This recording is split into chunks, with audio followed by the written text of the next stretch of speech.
Muito bem, bom dia, graça e paz, tudo bem, queridos? Que bom, vamos acender essa luz aqui. Boa, gente, estamos todos aqui, para a glória do Senhor, gostoso, um friozinho assim, moderado, né? E aí, eu não sei se fica melhor a gente sair ou ficar nas cobertas, né? Mas nós estamos aqui, somos guerreiros. Então, estamos na nossa série aí de encontros marcantes. E aí nós vamos falar hoje, que nós vimos aí na vinheta, sobre o João o Batista, né? E aí, diferente dos outros personagens que nós vimos até agora, os outros tiveram um grande encontro com Jesus, um encontro marcante que mudou a história deles. João Batista não teve apenas um encontro com Jesus, né? João Batista, ele caminhou ali meio que ao lado do ministério de Cristo por um bom tempo. Nós não sabemos exatamente quanto, talvez alguns meses, talvez até anos, ali do lado, trabalhando ali junto, seus discípulos, os discípulos de Cristo, e eles foram se encontrando ao longo do caminho em alguns momentos. Mas o primeiro encontro deles foi no ventre, na barriga de Maria e de Isabel, né? E aí os bebês ali se conversaram. E a barriga ali de Isabel teve um grande encontro ali quando a sua parenta Maria chega, né? A Bíblia diz que era prima, mas essa palavra ela é um pouco mais ampla, pode ser tia, então era uma parenta próxima. Então vamos lá então, tá aí João o Batista, né? Porque o Batista não é sobrenome dele, tá, gente? Tem algum Batista aqui? Ah, Batista, que o Moacir... Então, percebo que existe o sobrenome Batista, né? Mas o João, ele era chamado de Batista porque ele batizava, ok? Então nós vamos ver aqui, vamos tentar ver aqui nesse tempo, o nascimento de João Batista, o pensamento dele, o cumprimento de algumas promessas, o reconhecimento que vem de Cristo, e a gente fecha com o fundamento de toda essa história. Antes, eu queria fazer um ponto aí, nesse contexto histórico, para a gente entender um pouquinho como é que estava a Palestina do primeiro século quando João nasce. Nós sabemos que por aproximadamente 400 anos, havia um silêncio de Deus para o seu povo. Então eles estavam meio que chateados com isso, meio que tristes, porque os profetas antigos não estavam mais falando como falavam antes. Então, parecia que existia um espírito meio de orfandade, né? Ali naquela sociedade, porque Deus estava meio que distante, meio que longe. Talvez esta seja a realidade de alguns aqui, que já ouviram muito a voz de Deus em algum momento na vida, e talvez agora Deus esteja em silêncio. Talvez você se sinta um pouco órfão.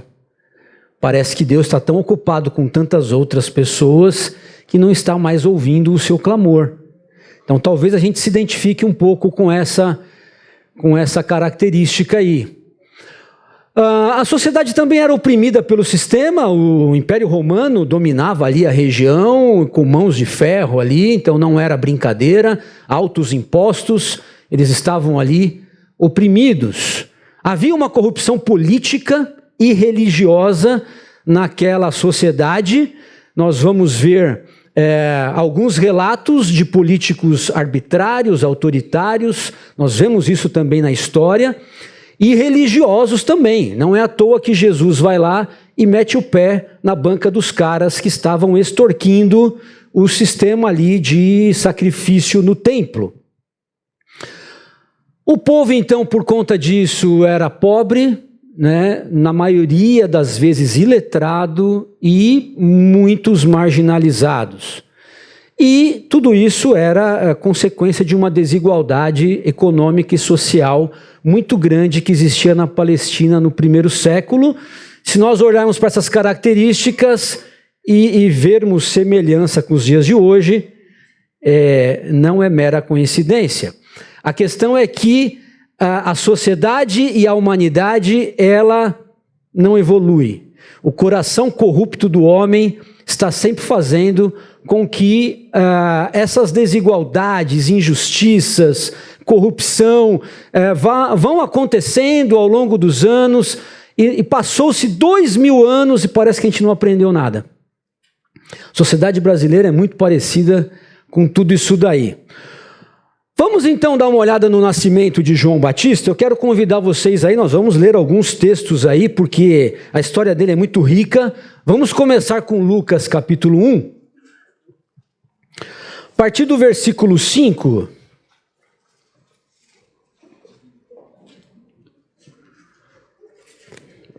eu vou estar usando a NVT, tá, gente? Lucas 1, a partir do 5, diz assim: quando Herodes era rei da Judéia, havia um sacerdote chamado Zacarias, que fazia parte do grupo sacerdotal de Abias. Sua esposa, Isabel, também pertencia à linhagem sacerdotal de Arão. Zacarias e Isabel eram justos aos olhos de Deus e obedeciam cuidadosamente a todos os mandamentos e estatutos do Senhor. Não tinham filhos, pois Isabel era estéril e ambos já estavam bem velhos. Vamos para o 11. Então o anjo do Senhor lhe apareceu à direita do altar de incenso. Ao vê-lo, Zacarias ficou muito abalado e assustado. O anjo, porém, lhe disse: não tenha medo, Zacarias.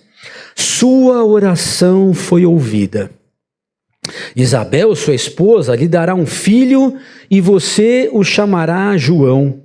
Você terá grande satisfação e alegria, e muitos se alegrarão com o nascimento do menino, pois ele será grande aos olhos do Senhor.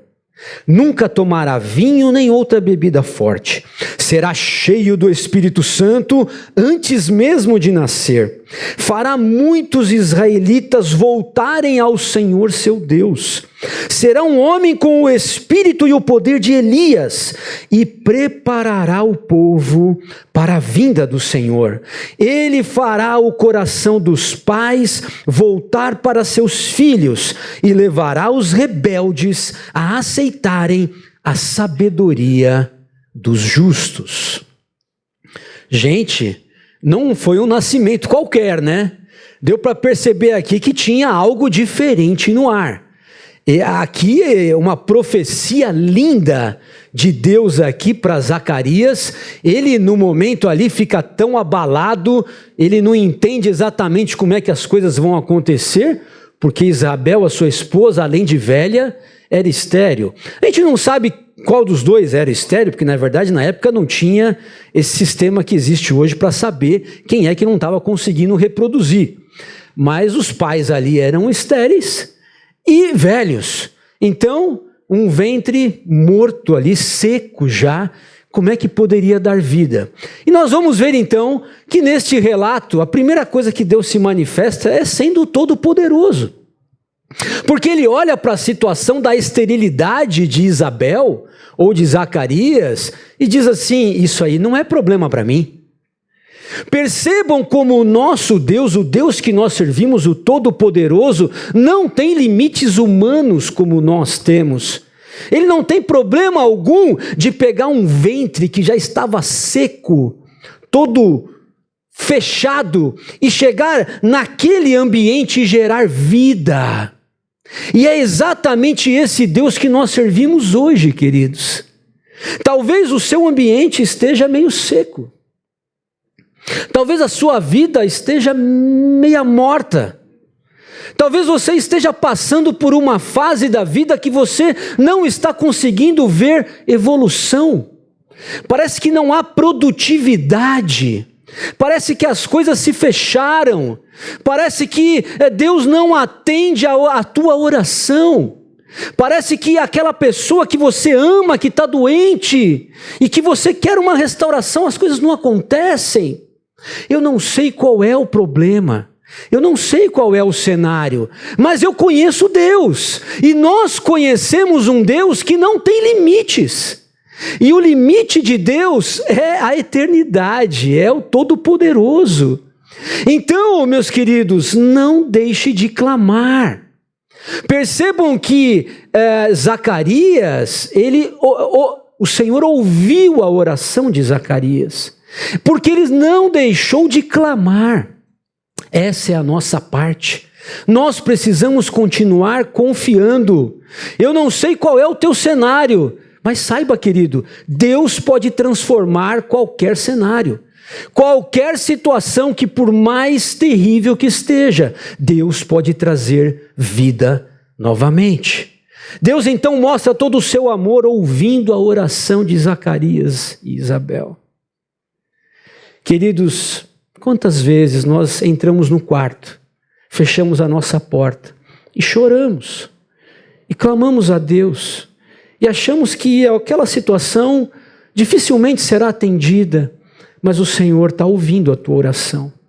Ainda que muitos não estejam dando muita importância para você, ainda que muitos não acreditem mais na gente, o Senhor não desiste de nós.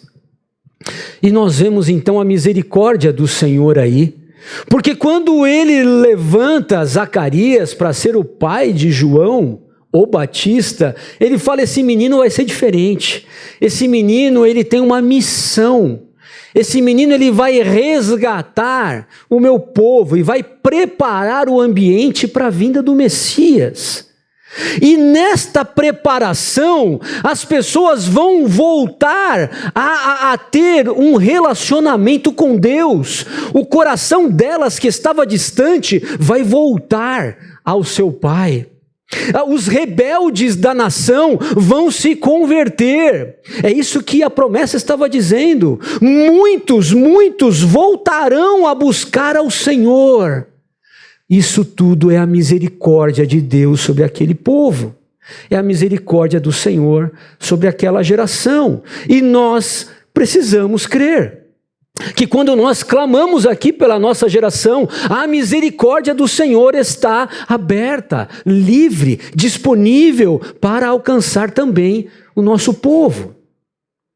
Muito bem, vamos pensar então um pouco naquilo que estava na mente de João quando ele começa o seu ministério. Nós vamos ler 2 textos, o primeiro em Mateus capítulo 3, para a gente entender então o que passa nesta mensagem de João que é tão impactante e que muda ali o cenário daquela cultura. Mateus 3, a partir do versículo 1, diz assim: naqueles dias João Batista apareceu no deserto da Judéia e começou a anunciar a seguinte mensagem. Olha a mensagem dele: arrependam-se, pois o reino dos céus está próximo. Olha o versículo 5. Gente de Jerusalém, de toda a Judéia e de todo o vale do Jordão ia até ele. Quando confessavam seus pecados, ele os batizava no Rio Jordão. Mas quando João viu que muitos fariseus e saduceus vinham ao lugar de batismo, ele os repreendeu abertamente. Raça de víboras, exclamou, quem os convenceu a fugir da ira que está por vir? Provem por suas ações que vocês se arrependeram. Não pensem que podem dizer uns aos outros, estamos a salvo, pois somos filhos de Abraão. Isso não significa nada, pois eu lhes digo que até destas pedras Deus pode fazer surgir filhos de Abraão. Agora mesmo o machado do julgamento está pronto para cortar as raízes das árvores. Toda árvore que não produz bons frutos será cortada e lançada ao fogo. Uau! Então aqui a gente já vê qual era a pegada de João Batista. Percebam que ele vai colocar a conversão acima da religião. Porque quando ele está ali pregando para os judeus, e ele poderia continuar, gente, na sua linhagem sacerdotal. Ele poderia continuar ali em Jerusalém, fazendo sacrifícios no templo, como seu pai. Percebam que ele decide se ausentar, ir para o deserto e viver uma vida bem diferente daquilo que ele poderia ter conforto na cidade. Talvez alguns dizem que ele vá ali se associar com um grupo de fariseus, os essênios, que era um grupo sectário que não concordava ali com a forma que os judeus estavam interpretando aquele relacionamento com Deus e com as pessoas. Então aquele grupo ele se separa, ele vai para o deserto e ali eles têm um estilo de vida totalmente comunitário. Um estilo de vida diferente da cidade, onde um ajuda o outro, onde um apoia o outro.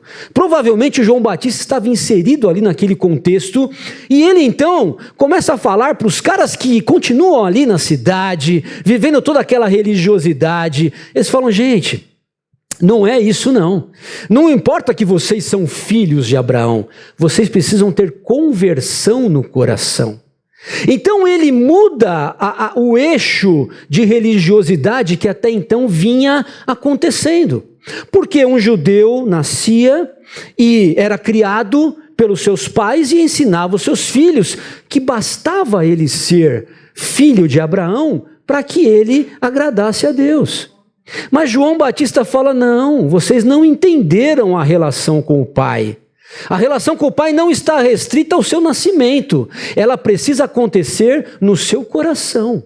Vocês precisam mostrar bons frutos, ele vai falar isso, que precisa ter a prática, não só a teoria.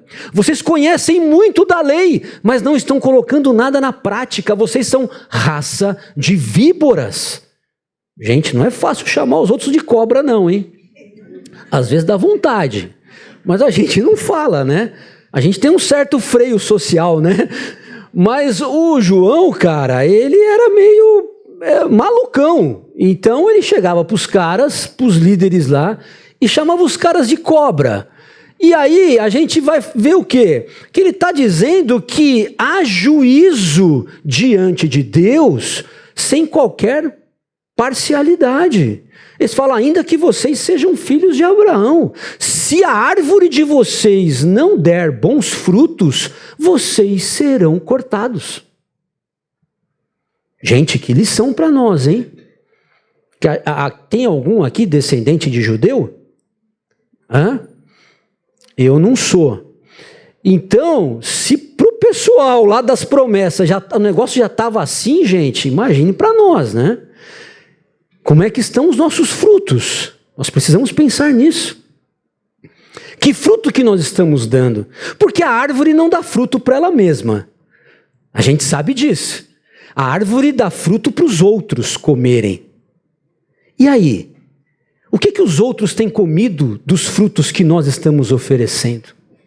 Tem frutos bons, né? Existe uma alimentação saudável, não existe? Você vai no nutricionista, ele te fala os alimentos que são ricos em vitamina e que você precisa balancear para que o seu corpo esteja em equilíbrio, ok? Então você precisa comer certa quantidade de proteína, um pouco menos de carboidrato, você precisa comer grãos, fibra, tudo isso vai te alimentando corretamente.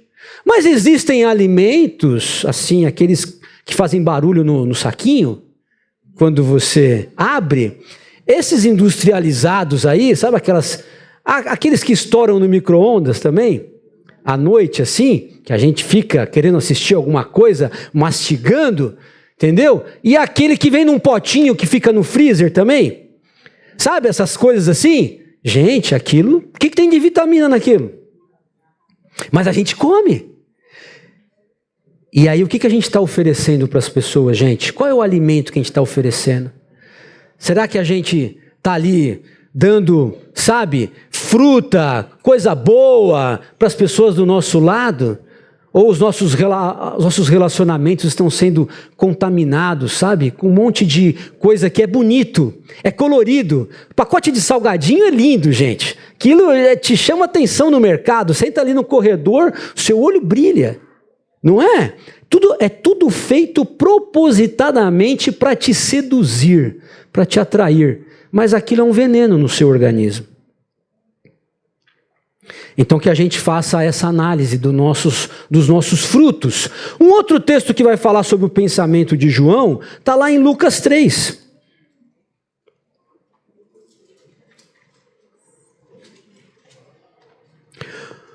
Lucas 3, a partir do versículo 10, fala assim: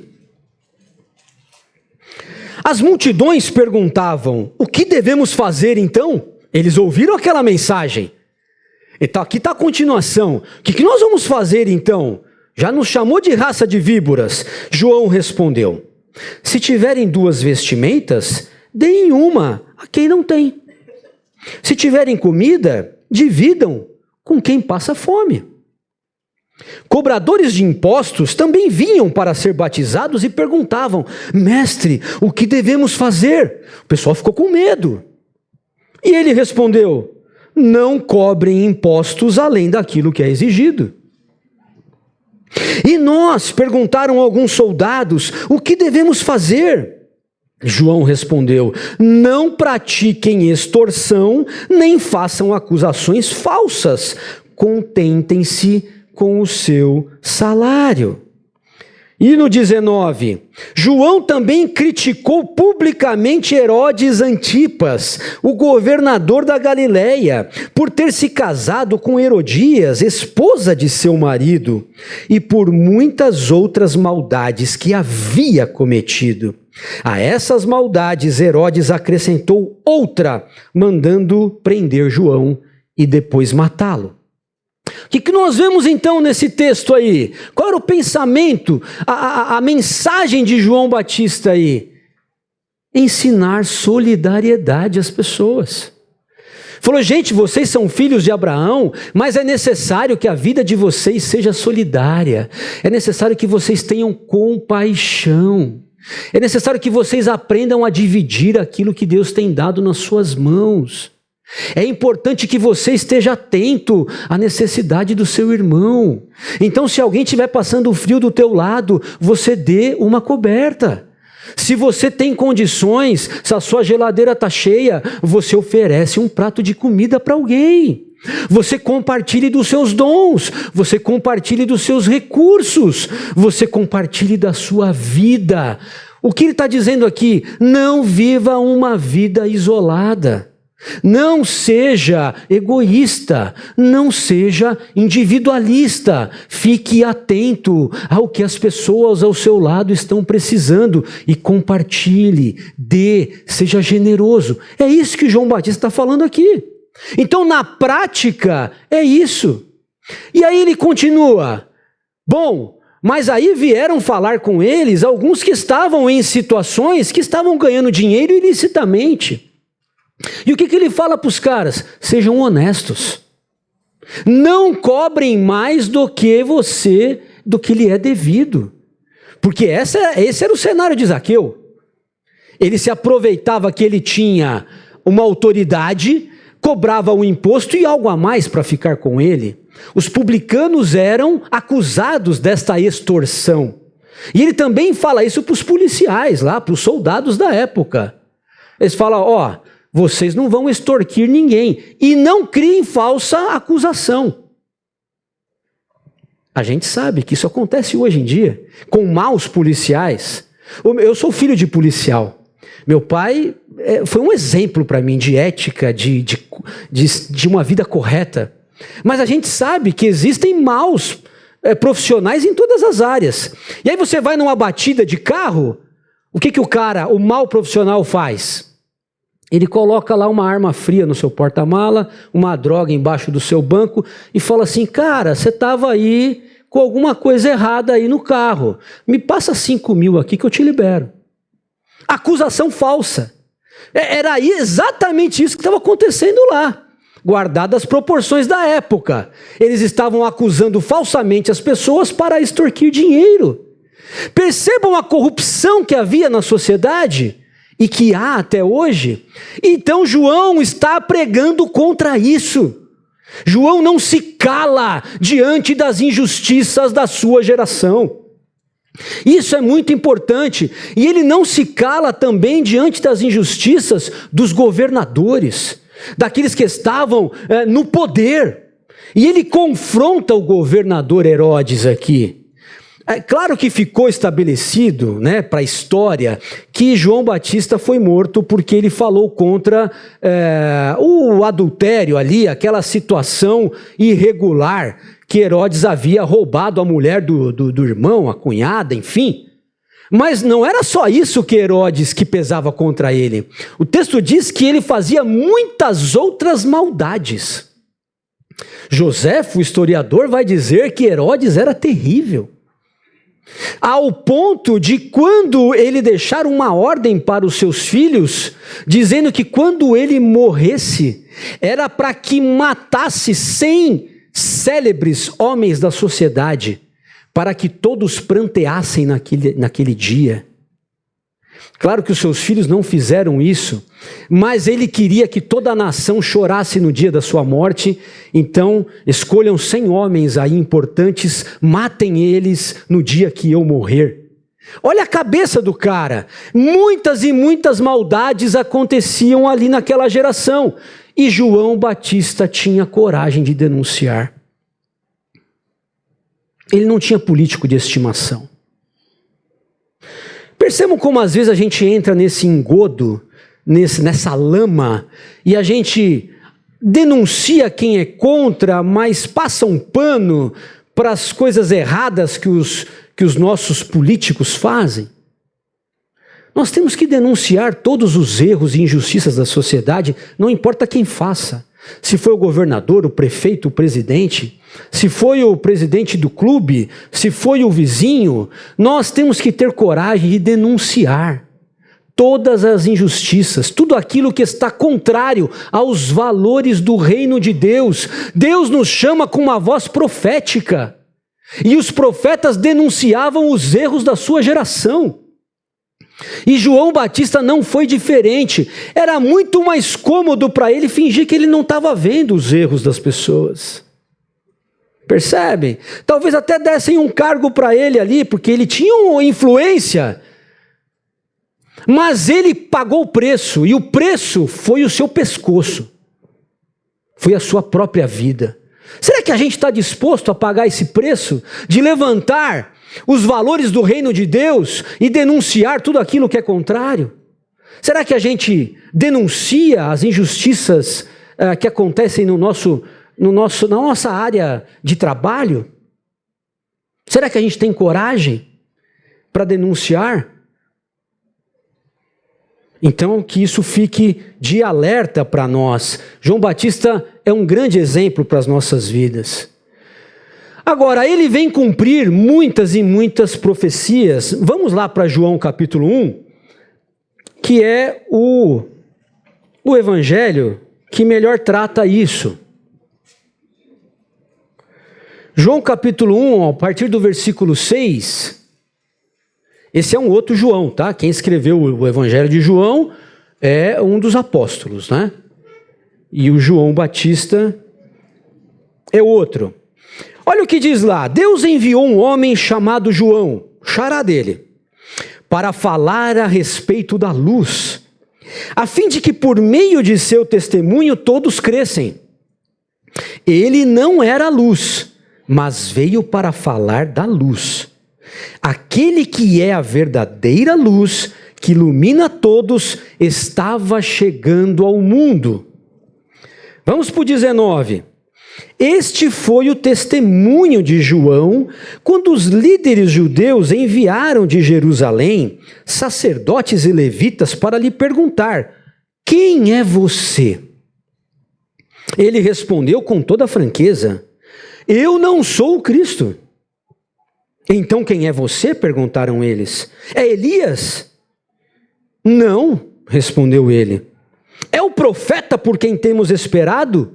Não. Afinal, quem é você? Precisamos de uma resposta para aqueles que nos enviaram. O que você tem a dizer de si mesmo? João respondeu com as palavras do profeta Isaías: eu sou uma voz que clama no deserto, preparem o caminho para a vinda do Senhor. E olha o finalzinho, versículo 35. No dia seguinte, João estava novamente com 2 de seus discípulos.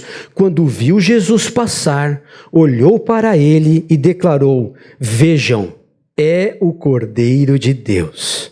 Ao ouvirem isso, os 2 discípulos de João seguiram Jesus. Uau!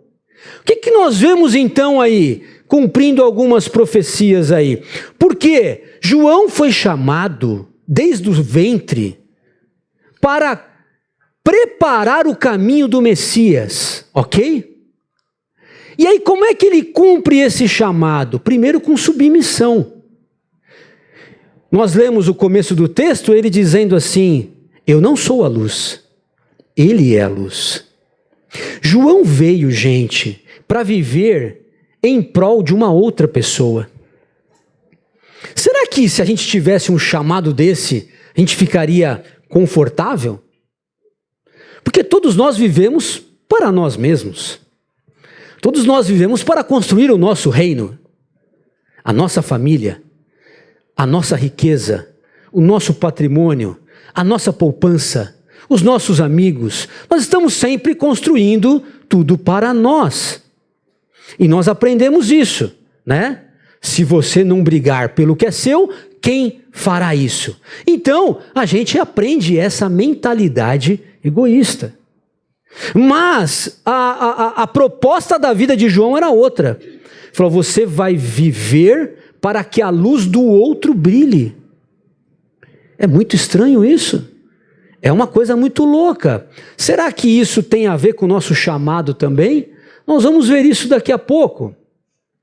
Ele cumpre o seu chamado não só com submissão. Por quê? Porque a missão dele era fazer a missão do Filho. Então a minha missão está submetida à sua. Mas ele também cumpre o seu chamado com verdade. Porque as pessoas chegam para ele e falam: é você o Messias? Ele fala: não, não sou eu. Mas você não é o profeta que haveria? Não, não sou eu. Mas então quem é você? Ele fala: eu sou simplesmente aquele que prepara o caminho dele. Quantas vezes a gente não quer viver uma vida que não é a nossa? João não teve essa ambição. Ele poderia muito bem ali querer manipular o cenário. Pô, tá todo mundo me reconhecendo como Messias. Pô, eu sou de linhagem sacerdotal, né? Talvez realmente eu consiga aqui atrair muitos discípulos. Ele não deixou que o poder subisse à sua cabeça. Essa é a questão. Ele continua na verdade, na transparência. Ele fala: não sou eu. Quantas vezes você, jovem, se sente intimidado pelo grupo e tende a ser alguém que você não é, só para agradar os outros? Percebam como a gente faz isso nas empresas também. E a gente está lá diante de um projeto, diante de um cenário, onde a gente é chamado para ser mais agressivo nas vendas, para entregar mais resultado, e a gente começa a negociar um pouco a nossa essência em prol de resultado, em prol de performance, em prol de agradar a maioria. Isso acontece até no cenário religioso, eclesiástico. Nós precisamos ser quem nós somos, queridos. Eu não sou ele, eu sou eu. Eu não preciso ser seduzido ou atraído para viver a vida do outro. Essa é a minha vida. Então ele reconhecia ali as suas limitações. E ele fecha esse texto cumprindo o seu chamado com humildade. Porque, gente, ele sistematicamente fala para os seus discípulos: eu não sou o Messias, é ele. Ele é o Cordeiro de Deus que tira o pecado do mundo, não sou eu. A tal ponto que os seus discípulos começam a olhar ao cenário e falam assim: então eu vou segui-lo. Se não é você e ele é mais importante, então eu vou segui-lo. E João tranquilamente libera os seus discípulos para caminhar com Cristo. Ele não tem ali ciúmes, ele não tem ali inveja. Ele simplesmente, com humildade, reconhece o seu papel. E o seu papel é projetar Cristo. É que o nome de Cristo seja exaltado e o dele não. Isso é uma grande lição para nós, gente. Quantas vezes a gente fica brigando com as pessoas para querer aparecer mais, e ele está aí em humildade. Muito bem, se nós formos olhar todo esse cenário, somos todos Joões. Nós somos todos Joões. Por quê? Porque Deus nos chama hoje, a igreja do Senhor tem um papel muito parecido com o de João Batista. Nós estamos preparando esta geração para a volta de Cristo, queridos. Exatamente o que João Batista estava fazendo. Ele estava o quê? Pregando arrependimento para as pessoas. E não é esse o nosso chamado? Pregar o evangelho de arrependimento? É exatamente isso que estamos fazendo. Então, quando nós olhamos textos como estes, que somos chamados para pregar o evangelho, nós somos chamados para fazermos discípulos de Cristo, nós somos chamados para sermos testemunhas a todas as nações, nós somos chamados para brilhar no meio dessa geração corrupta, corrompida, nós somos chamados para viver em comunhão até que Ele venha. É exatamente este o nosso chamado. Nós somos todos Joões Batistas. Nesse sentido, de propósito de vida, Deus nos chamou para preparar toda esta geração para a volta do Messias. Nós nos identificamos demais com a mensagem de João. Nós precisamos saber disso. Nós temos este chamado muito próximo ao dele. E o que tudo isso gerou? Um reconhecimento. Esse texto de Lucas 7 fala que Cristo, ao olhar tudo aquilo que João havia feito, ele olha para os seus discípulos e fala: acaso procuravam um profeta? Sim, ele é mais do que um profeta. João é o homem ao qual as Escrituras se referem quando dizem: envio o meu mensageiro adiante de ti, e ele preparará teu caminho à tua frente. Eu lhes digo, de todos que nasceram de mulher, nenhum é maior que João Batista. Gente, que coisa linda isso. Eu lembrei daquele reconhecimento que Deus faz também de Jó, né? Viste lá o meu servo, bom e fiel, justo, temente a Deus, que se desvia do mal. O que será que Deus fala sobre nós, gente?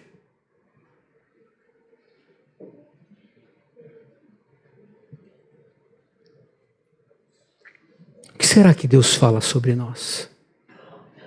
Sobre eu, sobre você? Hã? Vamos refletir sobre isso. Eu quero finalizar com o fundamento de toda essa história.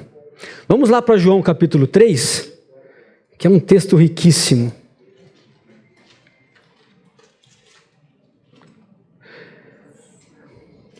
E eu já quero chamar o pessoal aqui do louvor, por favor. João capítulo 3, a partir do versículo 26.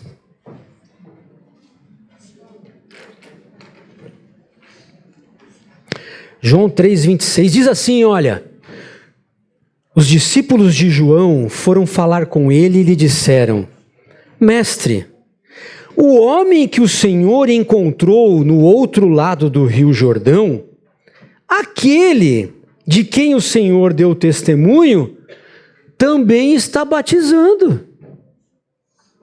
E todos estão indo até ele. Ah, olha que interessante aqui.